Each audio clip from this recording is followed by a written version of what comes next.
Hi there, I'm Dr. Audrey Kingsley, and if you're watching this right now, chances are you've been staring at your phone for longer than you'd like to admit.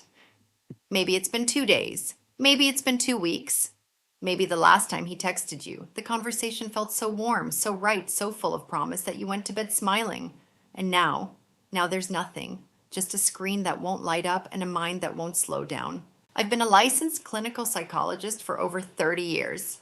My practice is just outside Boston, and in that time I've sat across from thousands of women, many of them in your shoes, many of them well into their 50s, 60s, and 70s, who came to me asking the same question. Dr. Kingsley, what did I do wrong? I want you to hear me very clearly today, because what I'm about to tell you is something almost nobody talks about on this side of the internet. His silence is not a punishment. His silence is a message. And once you learn how to read it, I promise you, everything shifts. The power doesn't go back to him. It comes back to you where it always belonged. Let's be honest with each other for a moment. That phone on your nightstand has stopped being a phone. It's become an extension of your nervous system.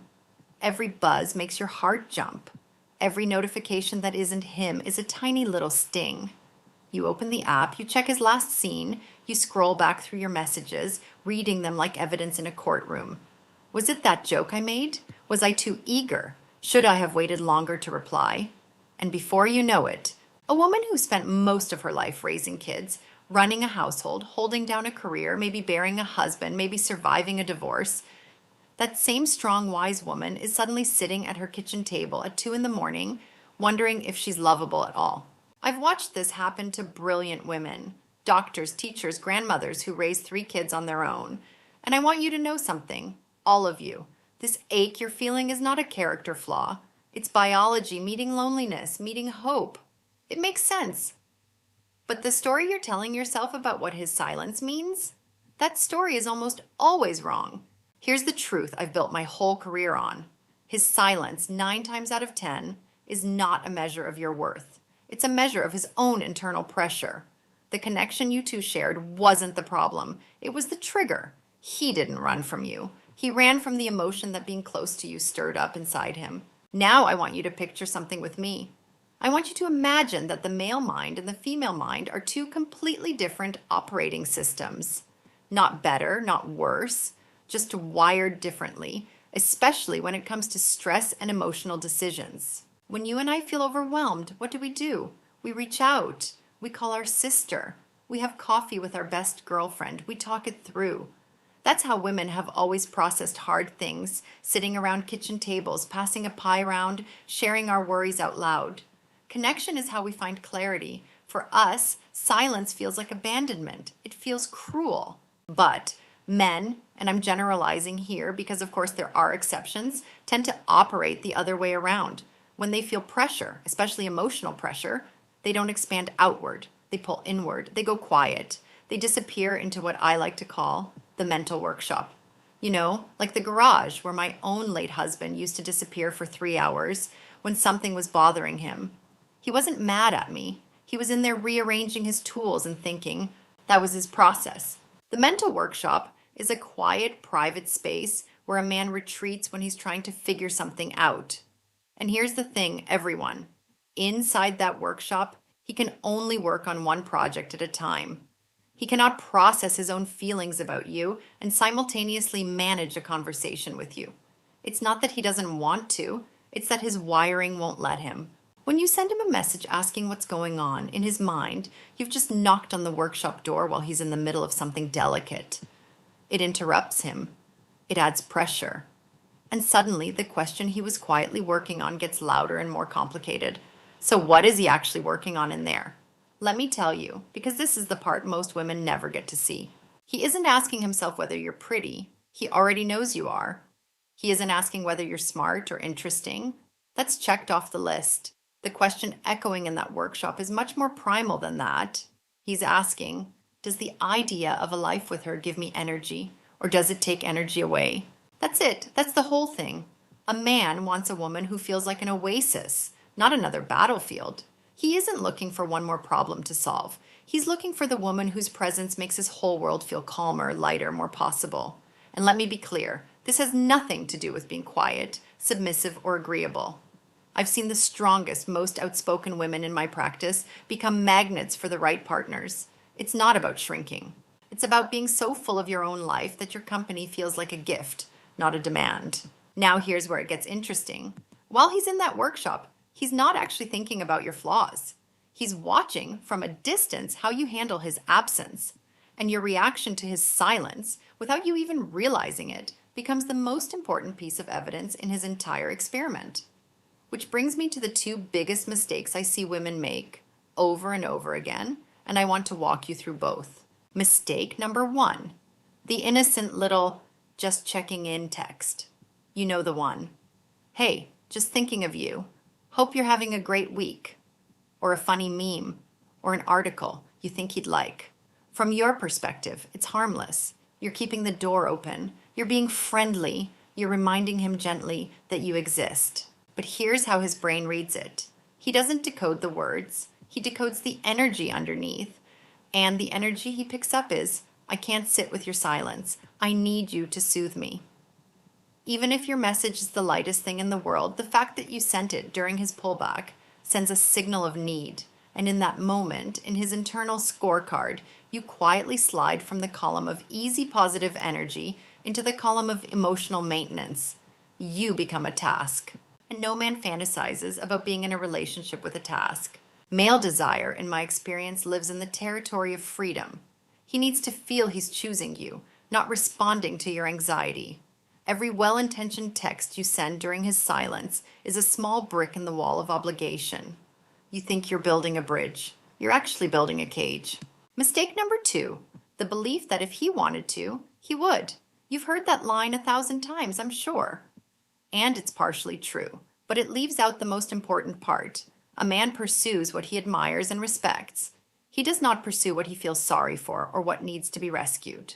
When you interpret his silence as total rejection, you start to panic. And from panic, we do things we wouldn't otherwise do. We post carefully curated photos on Facebook hoping he'll see them. We bring him up to mutual friends, hoping the word gets back. We cry to our adult daughters who are frankly tired of hearing about this man. Every one of these behaviors, which come from fear, transmits one thing to him: insecurity. And insecurity, I'm sorry to say, is the fastest way to kill attraction. A man does not feel drawn to a woman who falls apart in his absence. He feels magnetically, almost mysteriously drawn to the woman whose world keeps spinning beautifully, whether he's in it or not. Your value is not a stock that rises and falls with his attention. Your value is gold. It's steady. It's yours. Now, I know some of you are watching this and thinking, Dr. Kingsley, I've been through this with my husband of 30 years, and it's not just some early dating game for me. I hear you. I want to speak directly to the women who are navigating this inside a long marriage because I got many of those questions after my last video. When a man you've been with for decades suddenly goes cold, stops reaching out during the day, disappears into the garage or the golf course or his office without a word, the workshop metaphor still applies, but the stakes are different. After 30 or 40 years together, that silence often isn't about deciding whether to be with you. It's about something inside him he doesn't have the language for. A loss, a health scare, watching his own father pass. Retirement, shaking his sense of identity. Men of our generation were not raised to name their feelings, so they go quiet instead. And here's where it gets tricky. Your instinct, after decades of being his partner, is to push in, to ask what's wrong, to try to fix it. But the same rule applies. The harder you press on the workshop door, the longer he stays inside.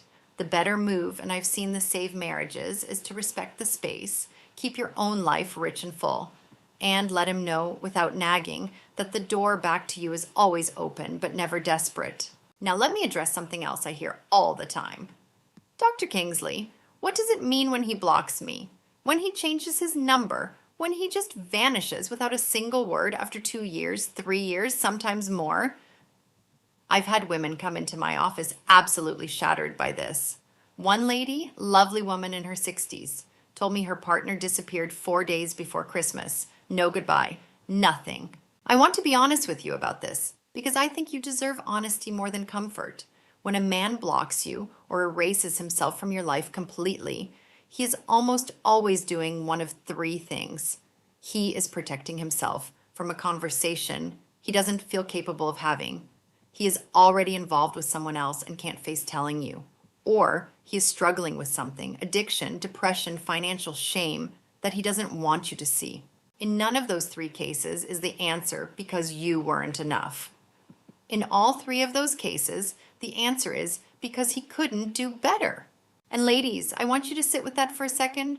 He couldn't do better. That's not a reflection of your worth.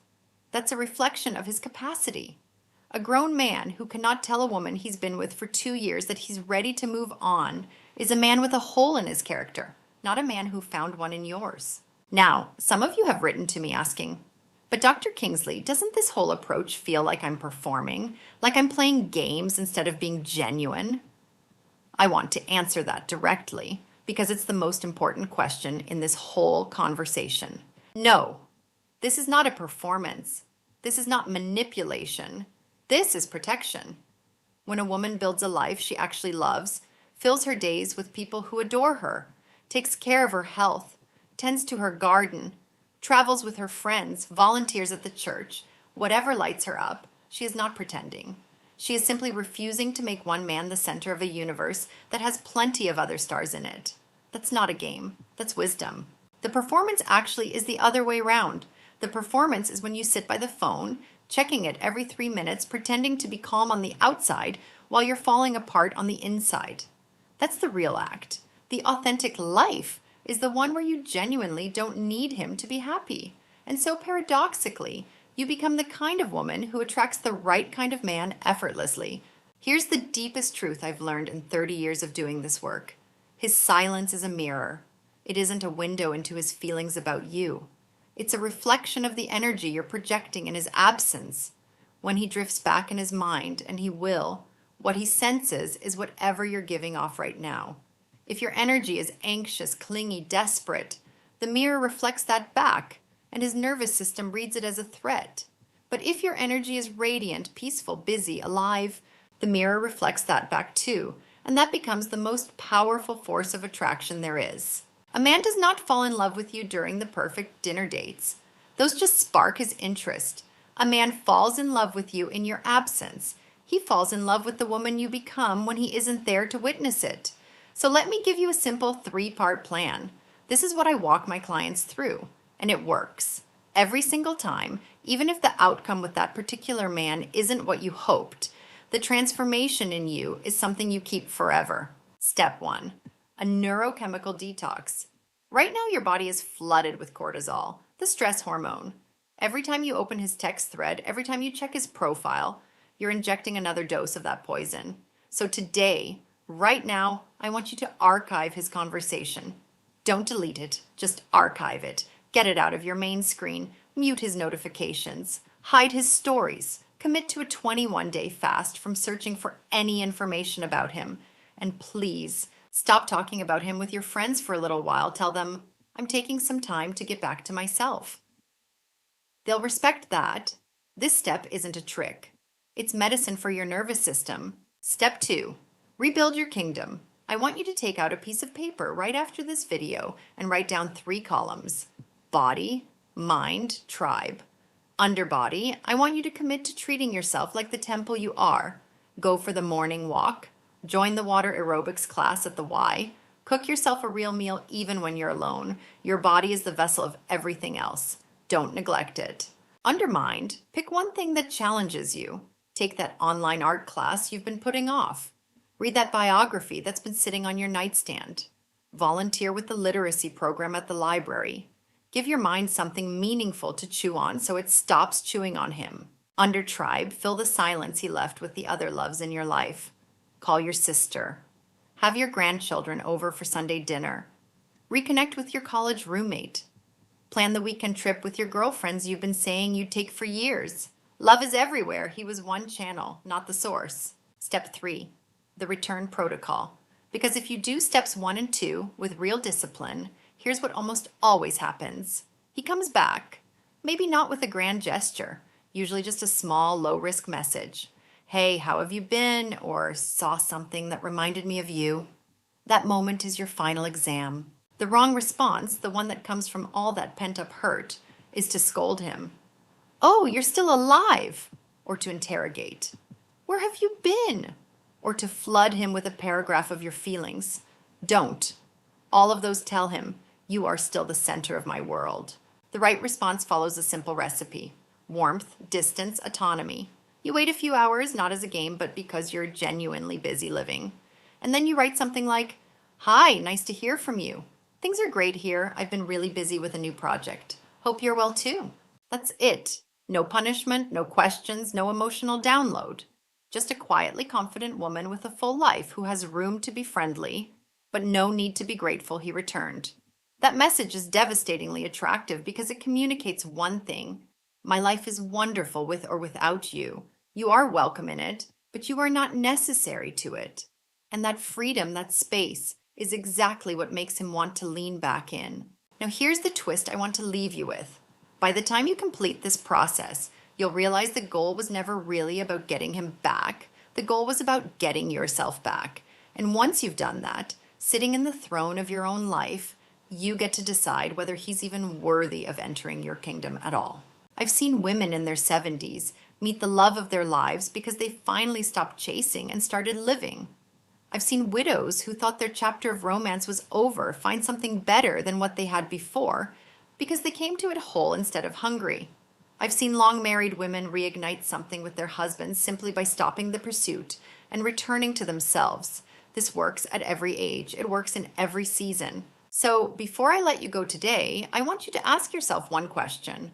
Not, why isn't he texting me? That question will keep you small forever. The better question, the one that changes everything, is this: who do I want to be while I wait to see what he chooses? Because here's the thing, everyone. At our age, we don't have time to waste sitting by the phone. We've lived too much. We've loved too deeply.